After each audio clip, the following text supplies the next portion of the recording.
Assalamualaikum warahmatullahi wabarakatuh.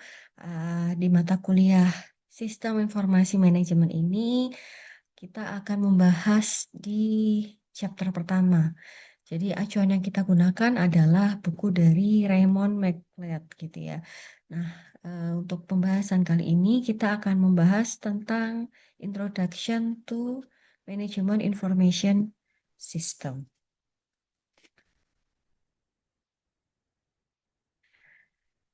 Oke, jadi di sini ada beberapa learning objektif nanti yang akan kita pelajari bersama.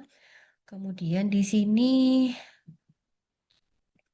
sebelum kita masuk ke History of Information System, jadi di sini ada eh, definisi atau penjelasan gitu ya. Sebetulnya sistem informasi manajemen ini dia adalah sistem berbasis komputer yang digunakan untuk mengumpulkan, mengolah, menyimpan dan menyajikan informasi guna membantu manajemen dalam mengambil keputusan. Dalam perusahaan modern, manajemen information system ini menjadi penghubung antara data operasional perusahaan, teknologi informasi, kebutuhan manajerial, dan pengambilan keputusan bisnis. Di sini saya akan memberikan sedikit contoh gitu ya. Misalkan ada sebuah perusahaan retail, dia memiliki data penjualan yang masuk ke dalam sistem, kemudian sistem mengolah data menjadi laporan penjualan, dan manajer di sini menggunakan laporan tersebut untuk menentukan stok dan strategi pemasaran yang tepat agar penjualannya bisa meningkat. Kemudian di sini tujuan utama dari sistem informasi itu adalah yang pertama, mendukung operasi bisnis, kemudian membantu pengambilan keputusan, kemudian mendukung strategi perusahaan. Misalkan ya, ada sebuah bank gitu yang menggunakan sistem informasi untuk mencatat transaksi nasabah, menghitung saldo otomatis, terus menghasilkan laporan keuangan, dan mendeteksi transaksi yang mencurigakan. Kemudian di sini terkait learning objective. Yang pertama, memahami perkembangan hardware komputer. Yang kedua, memahami dasar arsitektur komputer dan komunikasi, memahami perbedaan sistem fisik dan virtual, kemudian memahami perkembangan aplikasi bisnis dari akuntansi menuju penyelesaian masalah bisnis. Jadi, ada beberapa poin penting yang nantinya akan kita pelajari bersama. Jadi, gambarannya adalah misal dulu komputer itu hanya digunakan untuk pembukuan, tapi sekarang komputer itu bisa digunakan eh, yang tentunya kolaborasi dengan ERP ya, yaitu mengelola persediaan, mengatur SDM, kemudian menganalisis perilaku pelanggan, dan membantu pengambilan dalam keputusan strategis. Kemudian di sini yang selanjutnya, untuk learning objective selanjutnya, yaitu memahami ERP dan alasan popularitasnya, kemudian memahami bagaimana sistem informasi disesuaikan dengan lokasi dan kebutuhan manajer. Jadi dalam hal ini, ERP itu menjadi sangat penting karena semua departemen perusahaan dapat terhubung dalam satu sistem. Misalkan ya, saat bagian penjualan itu melakukan transaksi, maka nanti stok di gudang akan otomatis berkurang, kemudian bagian keuangan otomatis mencatat piutang, kemudian bagian pembelian mengetahui kapan harus memesan barang. Jadi ERP ini bisa mengintegrasikan data, mengurangi kesalahan, mempercepat laporan, dan mendukung keputusan manajemen. Selanjutnya kita bahas terkait History of Information System, sejarah dari sistem informasi. Jadi di sini dari awali dari perkembangannya ada mainframe, multitasking, dan komputer yang lebih kecil. Jadi awalnya komputer itu berukuran sangat besar dan mahal. Kemudian tahapan perkembangannya dari segi mainframe itu digunakan perusahaan besar dan hanya bisa diakses pengguna tertentu.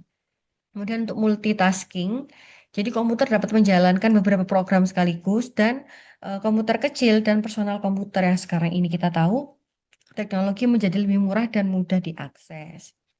Jadi dulu contohnya ya laporan keuangan itu dibuat di komputer pusat perusahaan. Sekarang di laptop pribadi pun juga sudah mampu menjalankan software akuntansi kompleks. Selanjutnya terkait Introduction to Computer Architecture.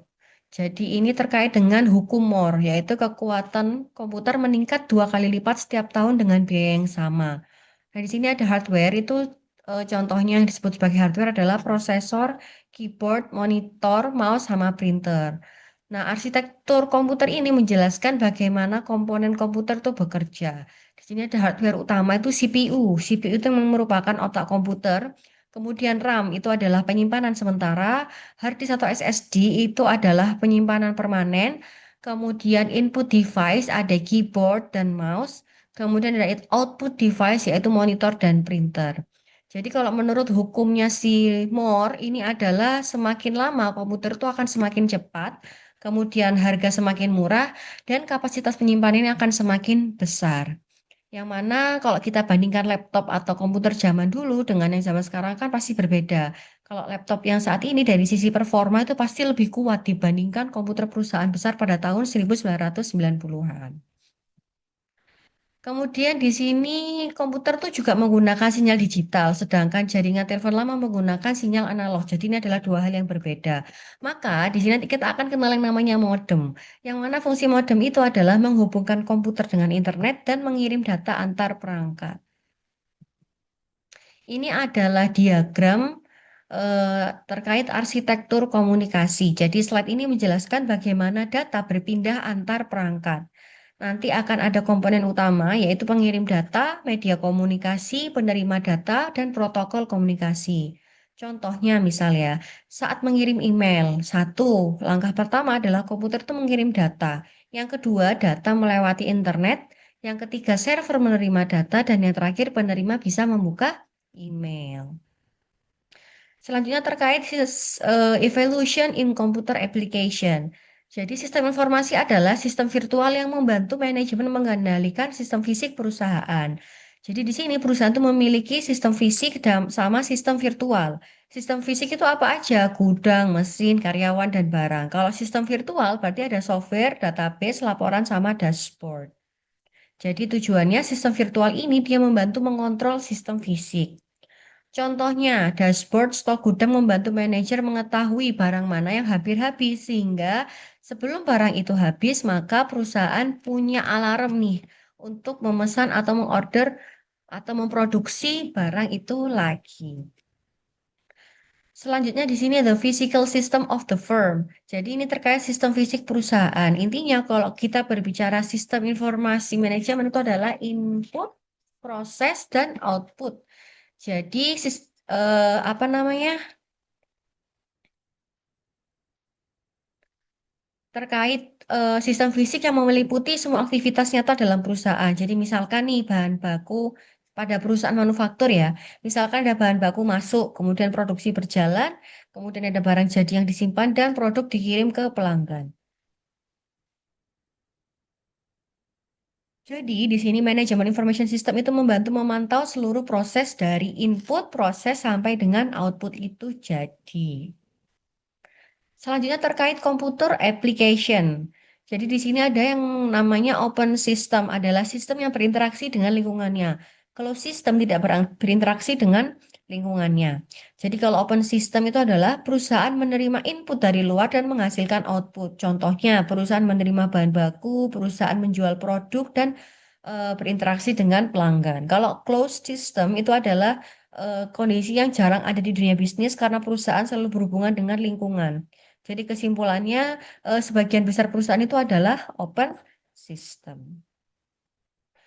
Selanjutnya terkait transaction processing system. Jadi di sini data itu adalah fakta mentah, sedangkan informasi itu adalah data yang telah diolah sehingga berguna. Nah, kalau TPS itu sendiri itu digunakan untuk mencatat transaksi harian. Contohnya apa? Transaksi penjualan, pembelian, pembayaran gaji, penerimaan kas. Nah, apa bedanya data sama informasi? Kalau data itu misal penjualan 5 juta. Kalau informasi itu penjualan meningkat 20% dibanding bulan lalu. Jadi kalau informasi itu bisa lebih berguna dalam pengambilan keputusan. Sudah ada analisisnya di dalamnya ya. Sekarang kita masuk ke dalam model of a transaction processing system. Jadi di sini ada gambar model sistem pemrosesan transaksi. Jadi alur yang pertama untuk transaction processing system itu dari input data, yang kedua pemrosesan, ketiga penyimpanan, dan output laporan. Contoh misal kalau kita berbicara atau kita melihat kasir supermarket gitu ya. Jadi pertama kan yang dilakukan adalah ketika pelanggan menyerahkan barangnya gitu untuk dibayar, maka pertama Si kasir ini harus melakukan barcode, ya kan, di-scan. Kemudian sistem akan menghitung total, kemudian stok otomatis berkurang dan stok akan dicetak untuk dilakukan pembayaran. Selanjutnya terkait manajemen information system. Jadi di sini manajemen information system itu adalah sistem berbasis komputer yang menyediakan informasi bagi pengguna dengan kebutuhan serupa. Nah, di sini MIS itu membantu manajer memahami kondisi perusahaan, yang mana bisa menyediakan laporan, membantu pengawasan, membantu perencanaan, dan mendukung pengambilan keputusan. Contohnya, misal nih ada manajer penjualan itu menerima laporan. Laporannya isinya apa? Misalkan ada produk paling laris, penjualan total per wilayah itu berapa, dan ada target yang dibandingkan dengan realisasinya. Ini terkait model manajemen information system. Jadi, kalau kita lihat dari gambar ini, model manajemen information system ini menunjukkan hubungan antara input data, database, pemrosesan, laporan informasi, dan pengguna. Jadi, intinya bahwa data itu diubah menjadi informasi yang mendukung dalam pengambilan keputusan. Kemudian, informasi dari manajemen information system itu menjelaskan yang pertama, apa yang terjadi di masa lalu dan apa yang sedang terjadi sekarang. Jadi ada historical information sama current information. Sehingga dengan manajemen information system ini, perusahaan itu dapat melihat penjualan tahun lalu, penjualan hari ini, dan tren peningkatan penjualannya seperti apa. Sekarang terkait virtual office system. Jadi ini merupakan otomatisasi kantor yang menggunakan elektronik untuk mempermudah komunikasi. Kemudian bisa juga dibilang sebagai sistem produktivitas pribadi yang membantu pekerjaan administratif. Intinya, dengan adanya teknologi itu mempermudah pekerjaan kantor. Misalkan kayak ada email, Zoom, Google Meet, Microsoft Teams, spreadsheet otomatis. Jadi kalau misalkan ada email, kita tidak perlu bertemu jika kita ingin membicarakan suatu hal terkait bisnis gitu ya. Kemudian spreadsheet misal kalau dulu kan kita itu mengerjakan sesuatu itu delegasinya per orang gitu ya dengan satu file yang sama satu file untuk dikumpulkan. Kalau sekarang kita bisa pakai spreadsheet yang itu bisa diakses oleh banyak orang sehingga kita misalkan kita mau update data penjualan itu bisa lebih update gitu ya karena itu tadi kalau spreadsheet itu kan bisa diakses kapanpun dan dimanapun oleh siapapun. Selanjutnya terkait decision support system. Jadi DSS di sini membantu manajemen dalam memecahkan masalah. Yang mana decision support system ini digunakan untuk menganalisis dalam pengambilan keputusan. Karakteristiknya seperti apa? Dia menggunakan data dan model analisis, kemudian dia membantu simulasi keputusan dan mendukung keputusan semi terstruktur. Contohnya, misalkan ada perusahaan yang dia memutuskan untuk menggunakan DSCS itu seperti digunakan untuk menentukan lokasi cabang baru, kemudian menentukan harga produk apabila ada penyesuaian gitu ya. Kemudian memilih investasi terbaik. Nah, contohnya apa software yang bisa digunakan? Itu bisa seperti ada Microsoft Teams, ada Slack, sama ada Trello. Jadi tergantung perusahaan pakai yang mana. Ini adalah gambar terkait DSS model. Jadi masih sama, kalau kita berbicara MIS itu pasti ada yang namanya database, model analisis, interface pengguna, dan output keputusan. Jadi misalkan ada sebuah bank itu menggunakan DSS untuk menganalisis kelayakan kredit nasabah, itu juga menggunakan sistem. Sekarang terkait Enterprise Resource Planning System atau ERP. Jadi ERP adalah sistem berbasis komputer yang memungkinkan pengelolaan seluruh sumber daya perusahaan. Jadi di sini ERP itu bisa mengintegrasikan semua departemen. Modulnya ada apa aja modul ERP itu? Ada keuangan, persediaan, produksi, sumber daya manusia, penjualan, dan pembelian tergantung dari kondisi perusahaan itu sendiri. Contohnya ada SAP dan Oracle ERP. Jadi SAP itu yang digunakan oleh pemerintah kita gitu ya. Kelebihannya apa? Data data bisa lebih real time, kemudian bisa integrasi antar divisi gitu. Jadi kalau misalkan ada bagian penjualan melakukan penjualan, itu bisa langsung terupdate di stok gudang gitu. Jadi misalkan nih ada yang beli varian A, stoknya tinggal satu. Kalau misalkan kita nggak pakai ERP ya, bisa jadi kita sudah mengiyakan ke pelanggan, tapi ternyata stoknya nggak ada. Nah, ERP itu membantu menyelesaikan solusi itu. Jadi dia lebih bisa mengupdate database. Kemudian dia bisa mengurangi duplikasi data dan mempercepat pembuatan laporan. Kemudian selanjutnya ada information system users. Jadi di sini pengguna awal sistem adalah staf administrasi pada TPS. Kemudian berkembang hingga manajer dan pengambil keputusan. Yang mana pengguna sistem informasi itu terdiri dari satu operational level, manajemen control level, sama strategic planning level. Contohnya di sini staf kasir, kemudian supervisornya dan ada direkturnya. Jadi kalau staf kasir itu biasanya transaction processing system, supervisor itu yang menggunakan MES dan direktur itu yang pakai DSS atau ERP. Kemudian ini terkait nih, ada diagram manajemen level. Kalau kita berbicara diagram manajemen level, ini itu ada tingkatan dari manajemen. Itu ada strategic planning, manajemen kontrol, sama operasional kontrol. Kalau strategic planning itu berarti fokusnya jangka panjang dan dilakukan oleh direksi. Kalau manajemen kontrol itu berarti dia tugasnya adalah mengawasi pelaksanaan. Kemudian kalau untuk operasional kontrol berarti itu mengawasi aktivitas harian. Contohnya yang masuk ke dalam strategic planning adalah misal perusahaan itu membuka cabang baru. Jadi kan kalau membuka cabang baru itu pasti akan dipikirkan matang-matang oleh direksi. Dan fokusnya itu adalah untuk jangka panjang. Kemudian contoh dari manajemen kontrol, misal mengawasi target penjualan. Jadi seorang manajer itu mengawasi target penjualan. Kalau operational control terkait memproses transaksi harian. Jadi ada transaksi masuk sama transaksi keluar. Sekarang diagram terkait managers in business area. Jadi ini adalah eh, bagian bisnis itu memiliki manajer gitu ya. Ada keuangan, produksi, pemasaran sama sumber daya manusia. Yang mana masing-masing itu kan pasti membutuhkan informasi yang berbeda. Contohnya misalnya manajer keuangan itu akan fokus pada laporan keuangan kayak cash flow, laba rugi dan eh, renaksi atau anggaran yang akan dibuat oleh perusahaan. Selanjutnya terkait diagram manajemen function. Jadi di sini ada fungsi manajemen, itu ada planning, organizing, leading, sama controlling. Nah, manajemen information system itu membantu semua fungsi tersebut bisa berjalan dengan baik. Yang mana itu atas bantu juga dengan adanya ERP, yang mana ERP itu bisa membantu controlling karena laporan dapat dipantau secara real time. Nah, di sini ada peran manajerial menurut Mintzberg. Jadi Mintzberg ini membagi peran manajer itu menjadi tiga. Interpersonal roles, informational roles, sama decisional roles. Jadi kalau interpersonal roles itu ada leader sama liaison, informational roles itu ada monitor, disseminator, sama spokesperson, dan decisional roles itu ada entrepreneur, disturbance handler, sama resource allocator, dan negotiator. Nanti silakan teman-teman bisa baca sendiri di bukunya tuh ada penjelasan yang sangat lengkap karena kebetulan ini kok nggak tahu ya mungkin sinyal saya yang eh, agak bermasalah jadi eh, slide-nya kurang. Jadi misalkan contohnya kalau kita menggunakan Mintzberg Managerial Roles itu misal ada manajer pemasaran yang menjadi spokesperson saat presentasi kepada investor. Kemudian terkait problem solving and decision making. Jadi masalah adalah kondisi yang merugikan atau berpotensi merugikan perusahaan atau sebaliknya memberi peluang keuntungan. Nah, yang jelas intinya kalau ada kondisi seperti ini, maka pengambilan keputusan adalah tugas dari inti manajemen. Contoh masalah, misal adanya penjualan yang menurun, biaya meningkat, dan adanya stok menumpuk. Peluangnya apa? Permintaan pasar naik sama tren produk baru.